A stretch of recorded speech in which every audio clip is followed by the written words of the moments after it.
আমরা আর কাউকে ভোগের রাজনীতি করতে দেব না। এই দেশের জনগণ আর ভোগের রাজনীতি কাউকে করতে দেবে না। সেটার জন্য 2024-এর গণ অভ্যুত্থান হয়েছে। গণ অভ্যুত্থান হয়েছে ত্যাগের রাজনীতি এবং ভোগের রাজনীতির কবর রচনা করার জন্য। এটা তো ঈদুল আজহা, এটা তো ঈদুল ফিতর। আপনার জন্য খাবার হালাল ছিল, আপনি খান নাই।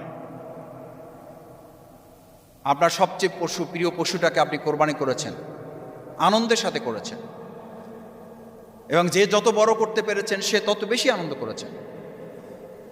তাহলে যে যত বড় করেছেন সে তত আনন্দ করেছেন। তাহলে যে যত বড় দল তার তো এখন তত বড় কোরবানির জন্য নিজেকে প্রস্তুত করার কথা। কিন্তু আমরা তার বিপরীতে দেখি যে যত বড় দল তত বড় চাঁদাবাজিতে ব্যস্ত হয়ে পড়েছে। যে যত বড় দল সে তত সন্ত্রাসে নিজেকে জড়িয়ে ফেলে আত্মতৃপ্তির ঢেকুর গেড়ে বলছেন আমরা বড় দল, আমাদের কিছু সমস্যা থাকে।